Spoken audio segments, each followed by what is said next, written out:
मैं दीपक तिवारी ग्रामदर्शन.com से आपका स्वागत करता हूं। आज मैं डबरा शहर में आया हूं और यहां पर आज हमारी मुलाकात होगी एक विशेष व्यक्ति से, विशेष परिस्थितियों में जिन्होंने अपने जीवन को यापन किया। हमारा मुद्दा है सौंदर्य से सशक्तिकरण, महिला सशक्तिकरण। हमारा मुद्दा है संघर्ष से सफलता की ओर। एक पुरुष मेकअप आर्टिस्ट अनोखी पहल।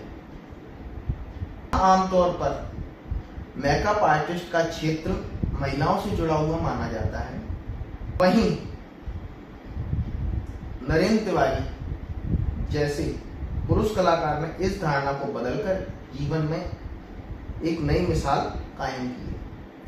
उन्होंने अपने हुनर का उपयोग केवल सौंदर्य तक सीमित नहीं रखा, बल्कि उसे महिलाओं के सशक्तिकरण का माध्यम भी बनाया। विभिन्न आयु वर्ग की महिलाओं को मेकअप और ब्यूटी आर्ट का प्रशिक्षण देकर उन महिलाओं को आत्मनिर्भर बनाया और उनके प्रशिक्षण के कई बार उनको आर्थिक सहायता भी प्रदान की।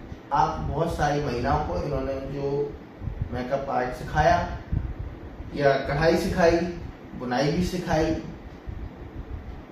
तो अभी बहुत सारी महिलाएं जो इनसे प्रशिक्षण ले चुकी हैं, वो देश में नहीं विदेश तक में भी अपना नाम रोशन कर रही हैं। छोटे से शहर डबरा से इन्होंने शुरुआत की। इन्होंने यह साबित किया है कि कला का कोई लिंग नहीं होता है, ना वो पुरुष होता है ना वो स्त्री होती है। अगर नियत आपकी साफ है का परिवर्तन का वाहक बन सकता है। केवल चेहरे का नहीं बल्कि आत्मविश्वास का होता है। अगर एक ब्रश किसी महिला के आत्मविश्वास को रंग दे सके, वही सच्चा मेकअप होता है। आज नरेंद्र तिवारी न केवल एक सफल मेकअप आर्टिस्ट हैं, बल्कि महिला सशक्तिकरण का प्रतीक बन चुके हैं। तो आइए मिलते हैं नरेंद्र तिवारी जी से, जो एक पहचान है हमारे डबरा शहर की। स्वागत है ग्रामदर्शन.com के चैनल में। कैसा महसूस कर रहे हैं इस समय आप? मैं बहुत अच्छा महसूस कर रहा हूँ और आप सब लोगों को मेरा नमस्कार। मैं मेरे यहाँ पर आए, मेरे को बहुत अच्छा लगा। मैं 97 से शुरुआत की है, इस ब्यूटी लाइन में आया और मेरे को कई परेशानियों का सामना करना पड़ता था। लोग मेरे पास हंसते थे, अरे एक जेंट्स के पास जा रहे हो, मेकअप क्या कहते हैं करवा रहे हो, ऐसा वैसा। फिर मैंने स्कीम निकाली कि महिलाओं के लिए प्रशिक्षण निकाला, सिलाई कढ़ाई पेंटिंग मेहंदी फ्री प्रशिक्षण दिया। उसमें लोग मेरे सारे शहर की महिलाएं मेरे यहाँ के कोर्स की, उनको एक अच्छा सा रोजगार मिला। तो आगे बढ़ने के लिए फिर घर वाल धीरे धीरे पता चला कई गरीब महिलाएं, विधवा महिलाएं ये आती थी, इनको मैंने अच्छे से एक रोजगार दिया और उनको अपनी बिल्कुल माँ बहन जैसे समझ के मेरे यहाँ बिल्कुल लड़कियाँ ऐसे रहीं जैसे मैं अपनी फैमिली में ही रह रही हूँ। और उनको आगे बढ़ाने के लिए मैंने हमेशा ये सब प्रशिक्षण दिया।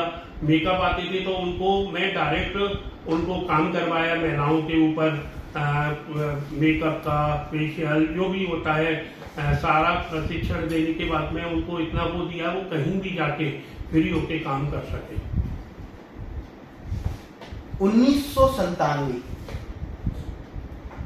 कौन सा वो साल है, आप कैसे याद करते हैं? उस मैं शुरुआती थी मेरी, तो मैं क्या मेरे को बड़ा लोग मेरे पे हंसते थे कि एक जेंट्स होके मैं ये काम कर रहा हूँ। तो मेरे को देखने कई लोग तो मेरे को देखने आते थे कि वो लड़का है कि लड़की है। अच्छा, 97 में आपने एक युवा अवस्था, 23 साल की आपकी युवा अवस्था है। जन्मदिन क्या था? जन्मदिन आप अपना बताएं, आपका जन्मदिन क्या है? मेरा 22/11/75 1975 को जन्मे नरेंद्र तिवारी। 1997 में 23 साल की उम्र में आपने शुरुआत करी as a makeup artist. 1997 Dabra एक सी क्लास शहर, मानसिकता समाज की आप समझ सकते हैं, क्योंकि आप जो कार्य कर रहे हैं वो विपरीत लिंग का कार्य कर रहे हैं। विपरीत लिंग का मतलब कार्य ये है कि आपका इस क्षेत्र में ज्यादातर महिलाएं ही होती हैं। आपको डर नहीं लगा समाज क्या सोचेगा? समाज का क्या डर करना है, जब मेरे को अपनी आप पे इतना भरोसा था कि कोई समाज से जो डर के रहेगा वो आगे कभी बढ़ ही नहीं पाएगा। तो हर समाज से डरना नहीं, सब लोग मेरे घर वाले ही मेरे को इस काम को करने को रोकते थे कि ये दूसरी लाइन है, क्या काम कर रहे हो पंडित हो के मैं इस लाइन में आ रहा हूँ। तो लोग अब मेरा मजाक भी बनाते थे, सब लोग कहते थे कैसे शादी ब्याह होगा। और उसके बाद में मेरे को कई परेशानियों का सामना भी करना पड़ा, लेकिन मैंने अपना काम नहीं छोड़ा। मेरे को जो भी काम इसमें मेरे को इतना इंटरेस्ट और रुचि थी कि मैंने समाज और किसी की परवाह नहीं की कौन क्या कह रहा है। मेरे को सिर्फ अपने काम से मतलब रहता था। मेन मुद्दा था मेरे को अपने से आगे बढ़ना है। काम का लगाव आपके जीवन में रहा। महिलाओं को मेकअप, उनके सौंदर्य को बढ़ाना, निखारना आप कार्य करते हैं।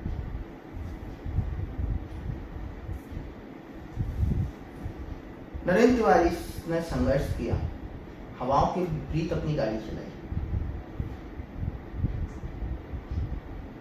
आपने आर्थिक रूप में आप सक्षम थे, उस समय अक्षम थे, पैसा था आपके पास नहीं था।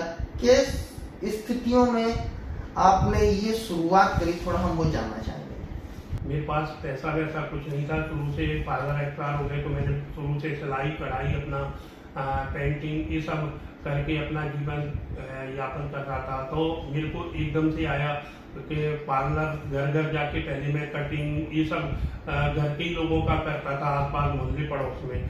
फिर ऐसे मेरा धीरे धीरे हाथ साफ हुआ तो मैंने बिना शिक्षा के एक छोटा सा पार्लर डाला, सलून डाला। तो वहां पर भी मैंने महिलाओं को सिलाई कढ़ाई पेंटिंग सबके लिए बुलाया। तो उससे मेरा थोड़ा अर्निंग हुई, उससे मैं इसी में बढ़ता गया आगे। महिलाओं, एक जब पुरुष प्रशिक्षण दे रहा हो, महिलाओं को आपने अपनी ओर किस तरह से आकर्षित किया? महिलाओं को सबको मैं हमेशा सबको दीदी बोलता था।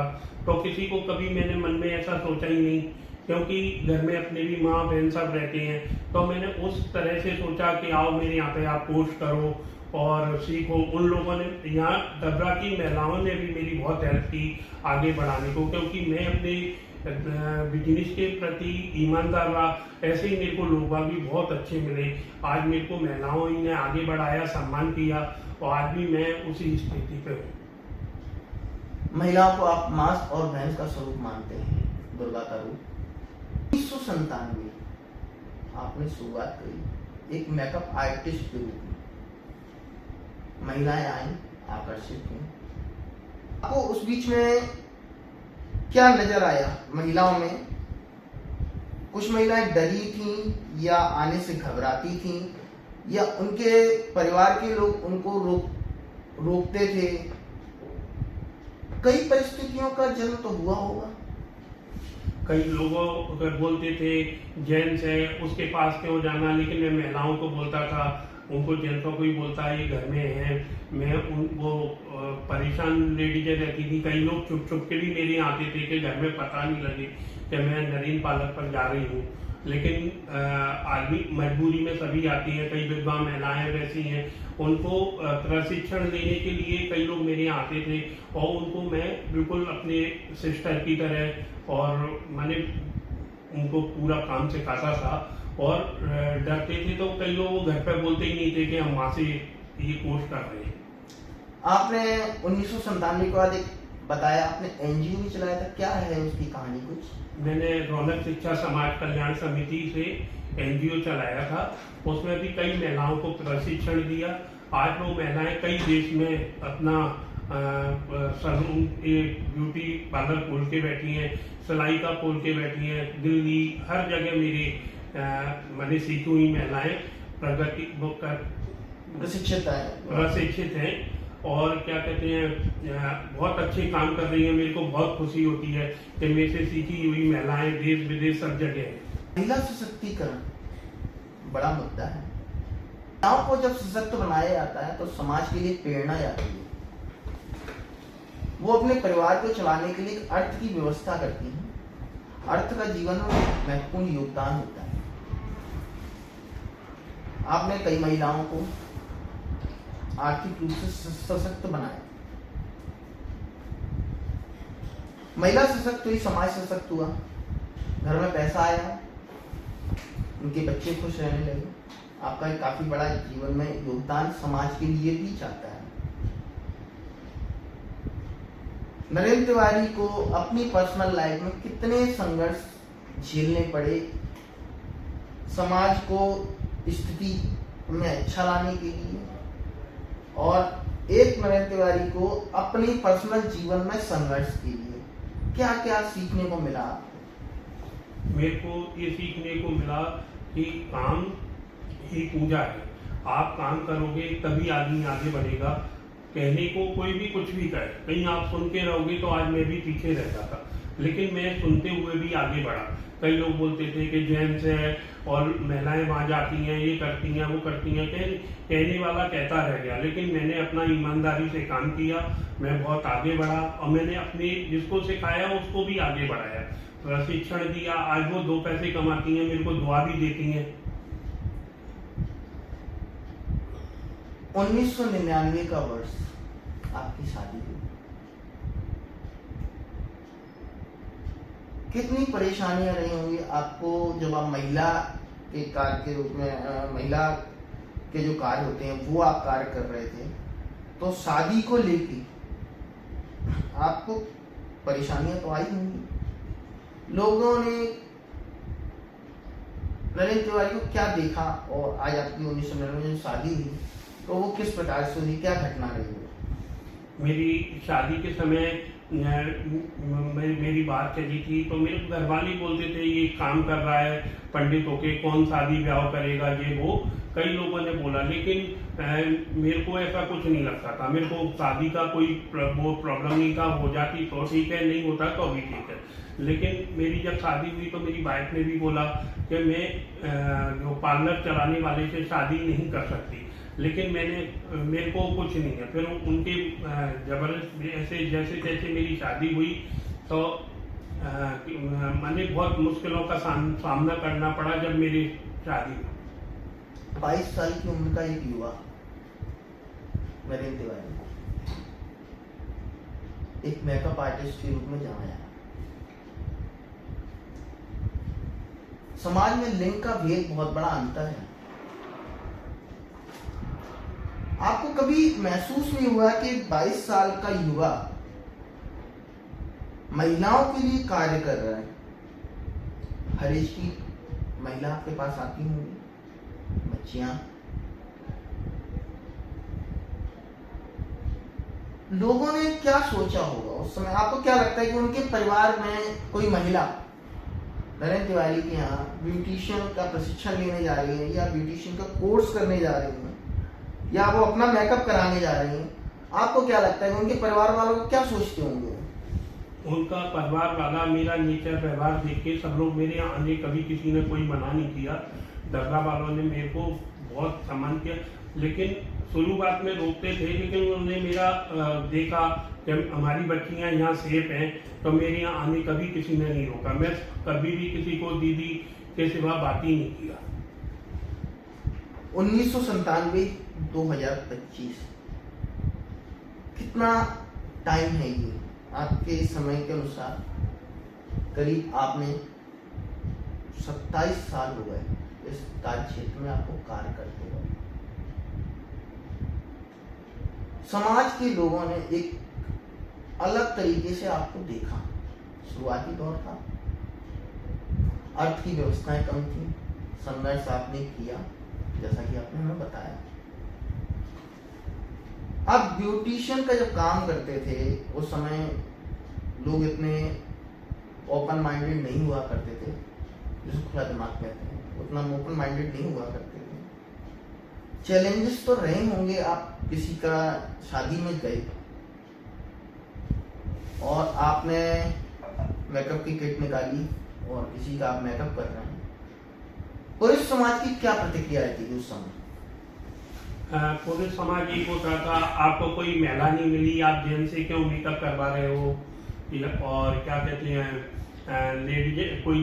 लेडी से करवाती, जेंट्स से क्यों करवाया। लेकिन महिलाएं बोल देती थी कि नहीं भैया से करवाना है हमें। आज भी मेरा यही है, लोग मेरे को पसंद करते हैं। उस समय सोच थी, मैंने पूरी सोच को ही बदला। सबको कोई भी लड़की होती थी, मैं कभी उनको बिना बहन बिटिया के सिवा बोला ही नहीं। तो मेरे यहाँ पे कभी मेरे से किसी ने कोई परहेज किया ही नहीं। कुछ घटनाएं जो आपको आज याद आती हैं 2025 में और 1997 में, कुछ घटनाएं तो हुई होंगी आपकी इतने बड़े जीवन काल में, उस समय क्या मतलब कुछ हास्यप्रद हो, कुछ ऐसा हो, क्या रहा? तो जीवन में कुछ तो ऐसा हुआ होगा कि लोगों ने आपके बारे में कहा जो आज आप अगर सोचते हो तो आपको आज हंसी आती, क्या कुछ तो घटना हुआ होगा कभी? कई लोग यही बोलते थे कि लड़का मेकअप करने आया है, मेरे को देख के मेरे को चिढ़ाते थे भी, बहन जी आई हैं मेकअप करने, ये है वो है। लेकिन मैंने कुछ ध्यान ही नहीं दिया, अपने काम से मतलब किया और अपने निकल लिया। कहीं मैं आज वो सुनता तो मैं आज पीछे ही रह जाता। कर्म ही पूजा है, आप इस सिद्धांत पे हैं।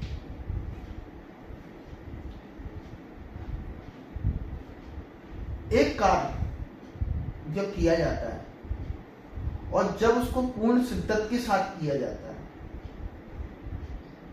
तो आप मानते हैं कि उसके जो परिणाम आएंगे वो कैसे होंगे? नहीं, परिणाम तो कुछ नहीं, आदमी को अपने पे पूरा भरोसा रहना चाहिए। आपने संघर्ष किया 2025 तक, अभी भी आपका एक ब्यूटी पार्लर संचालित डबरा में एक है आपका ग्वालियर।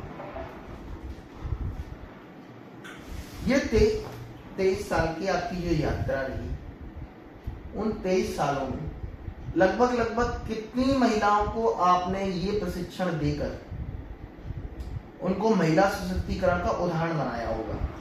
मैंने हजारों महिलाओं को प्रशिक्षण दिया है और वो कई जगह आई हैं। कई लोगों ने प्रशिक्षण चला रही हैं, कई लोगों को रोक लग गई, वो घर में बैठी हुई हैं। मैं तो सबको आगे बढ़ाने की कोशिश किया, लेकिन उनकी फैमिली पर डिपेंड किया। कई लोग जो नहीं सुने वो बढ़ गए, जो सुन लिए वो आज नहीं की वही है। आपका कहना है सुनो सबकी, करो मन की। 2025 गाना सुनो, कुछ तो लोग कहेंगे, लोगों का काम है कहना, छोड़ो बेकार की बात है, बीत ना जाए रहना। 2025 1999 1997 3 साल। पहला साल 1997 23 वर्ष का युवा शुरुआत करता है एक मेकअप आर्टिस्ट। विपरीत परिस्थितियां, विपरीत लिंग, विपरीत लोग, विपरीत समाज। आपको नहीं लगा आपने जीवन का वो रास्ता चुना जो आपके पूरे जीवन को भी तहस-नहस कर सकता था? नहीं, तहस-नहस, मेरे को अपनी आप पे भरोसा था और सबसे बड़ा मन सही है तो सब सही है। घर में सब तरह की महिला होती है, अपने घर में भी सब महिलाएं होती हैं। अपन किसी को बहन बिटिया पत्नी सबको अलग अलग नजर से देखते हैं। उसी तरह से मेरी यहाँ ही सारी महिलाएं मेरी बहनें बिटियां थी, तो मेरे को कभी ऐसा सामना कुछ ऐसा करना ही नहीं पड़ा। मेरे को और महिलाओं ने आगे बढ़ाया। छुप छुप के महिलाएं जिसके घर में पता नहीं थी तो भी महिलाएं मेरे पास आके मेकअप करवाती थी, बोलती थी घर में बता के नहीं आई हूँ फिर भी। लेकिन आज सब ओपन है, मेरे पास आज गर्व है, वो मेरे को कहती आती है मैं नरीन पार्लर जा रही हूँ। आपने स्वामी विवेकानंद के बारे में कभी सुना है कुछ?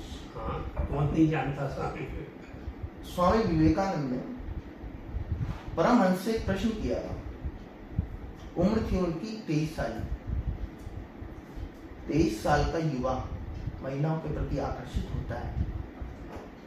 नरेंद्र तिवारी आकर्षण नहीं था, क्या कहेंगे आप जी? नहीं, अब ये तो हर किसी का अलग अलग मन रहता है। मैं एक कामों में कभी फालतू ध्यान ही नहीं दिया। सिर्फ मेरा मेन मुद्दा था काम। मेरा जो काम था मैंने उसको किया। 1999 आपकी शादी का वर्ष, आपकी शादी हुई। उस समय आपकी आर्थिक स्थिति क्या थी? आपके पास पैसा कितना कुछ था नहीं था, उस जब आपने 1999 में आपकी शादी हुई तो आपकी शादी के लिए जो फंड की आवश्यकता थी वो आपके माता पिता ने दी, आपने अपने ओर से अर्जित की थी, कैसे मतलब पैसा आया था? नहीं, मेरे को सब कुछ, मैं उस समय अपना बढ़िया खाता पीता बढ़िया था। मतलब आपने जो अपनी शादी की उसके लिए आपके पास फंड था? हाँ, मैं अपने घर में कभी किसी से हेल्प कुछ भी नहीं किया। 1999 में नरेंद्र तिवारी की शादी होती है। हाँ, मैं शुरू से, मैंने जब से खोला मैंने ब्यूटी पार्लर, तब से मैं खुद ही सेल्फ डिपेंड था। 1999 में नरेंद्र तिवारी की शादी होती है। अर्थ की व्यवस्था नरेंद्र तिवारी जी कर चुके होते हैं। फैमिली बैकग्राउंड में आप कैसे कहेंगे कि फैमिली बैकग्राउंड आपका अर्थ से व्यवस्थित था या अर्थ की कमियां थी आपके उस समय? फैमिली बैकग्राउंड मेरा बहुत व्यवस्थित नहीं था। अभाव रहा था पैसे का? हाँ, मैंने ठीक ठीक थे, मध्यम वर्गीय परिवार? मध्यम वर्गीय परिवार। 1999 का वर्ष, आपकी शादी, 2 बच्चे। अर्थ का आपके पास, आपका जैसा कहना है कि आपके साथ अर्थव्यवस्था आपकी सुदृढ़ हो चुकी थी। आपने जो अपने बच्चे पढ़ाए उनकी शुरुआती शिक्षा कहाँ की? शुरुआती शिक्षा तो मैंने यही डबरा से ही शुरुआत हुई। दोनों बच्चे आपके साइड में? ठीक है। उसके बाद में बच्चे मेरे, बेटा पिलानी में पढ़ा और बेटी मेरी पिलानी जो कि राजस्थान में? राजस्थान पे। बेटी टेकनपुर केंद्रीय विद्यालय से पढ़ी, उसके बाद ITM से ग्वालियर से। तो दोनों की शिक्षा पूरी हो गई? हाँ। अभी कोई तैयारी कर रहे हैं दोनों बच्चों में से? बेटा मेरी लाइन में आने वाला है और बेटी कॉस्मेटिकोलॉजी। नरेंद्र तिवारी क्या नया प्रमाण फिर स्थापित करने वाले एक माइलस्टोन अपने बेटी के स्वरूप में? क्या चाहे, मतलब नरेंद्र तिवारी समाज को दिखाना क्या चाह रहे हैं कि महिलाओं से एक विपरीत लिंग में आप अपने बेटे को फिर से ला रहे हैं? कुछ मन में विचार तो आते होंगे? नहीं, कोई विचार नहीं है। आगे बढ़ाने के लिए बिजनेस को मेरा नाम चलता रहेगा, इसलिए मैं अपने बच्चे को लाना चाहता हूँ। और बेटी को किस स्वरूप में देखना चाहते हैं? बेटी वो, उसका जो भी मन है, वो जिस भी लाइन में जाए। कॉस्मेटिकोलॉजी है, वो बाद में वो क्या करती है अभी तो बता ही नहीं सकते। मतलब बेटे को आप पकड़ना चाहते हैं और बेटी को फ्रीडम देना चाहते हैं, मतलब महिलाओं का सशक्तिकरण का पूरा ठेका आप ही ने ले रखा है, ऐसा कुछ कहना चाहते हैं आप? नहीं, जो बेटी को पसंद है वही करेगी। मैं कोई रोक नहीं करता। एक बार अपना जीवन मिलता है, वो जीने का सबको अपना अधिकार होता है। तो पुरुष को क्यों सशक्तिकरण की भावना से देख रहे हैं आप?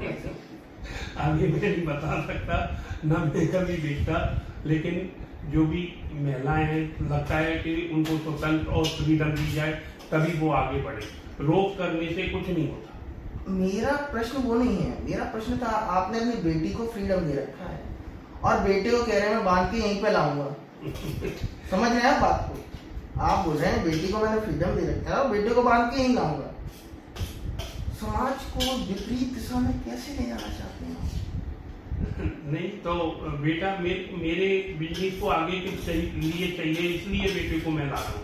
क्या इससे मेरा नाम लोग लेते रहे कि नरेंद्र पार्लर से।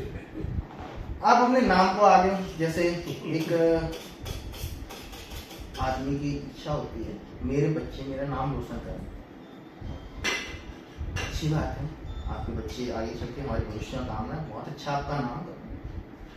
कहीं ना कहीं आपको लगता नहीं कि आप एक पुरुष वर्ग को फिर से उसी लाइन में लाना चाहते हैं जहां से आपने शुरुआत करी थी? और एक हास्यप्रद, आपने जैसे बताया कई हादसे भी हुए हैं, जैसे आप गए शादियों में, लड़की नहीं आई, लड़का आ गया, मेकअप वाली सोच रहे थे हम तो मेकअप वाला आ गया।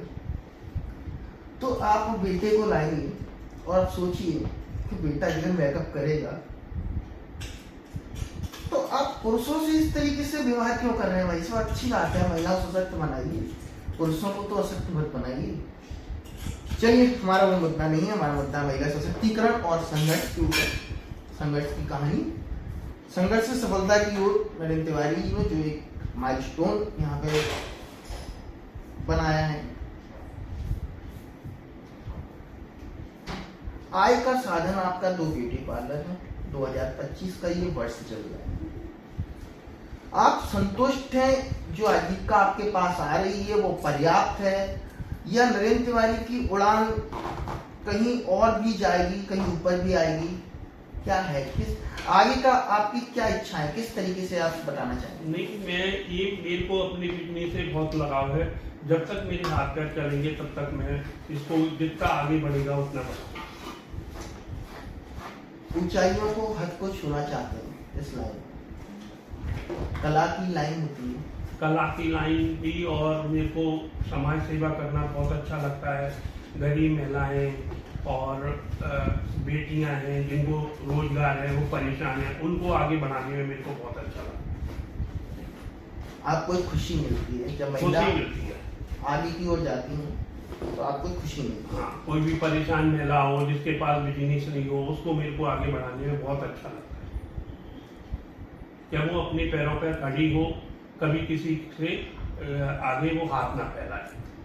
इन द ईयर 1997, अगर हम फिर वापस की ओर चलते हैं, ठीक है, थोड़ा सा ले जाऊंगा, ज्यादा नहीं क्योंकि वीडियो लंबा बनता जाएगा।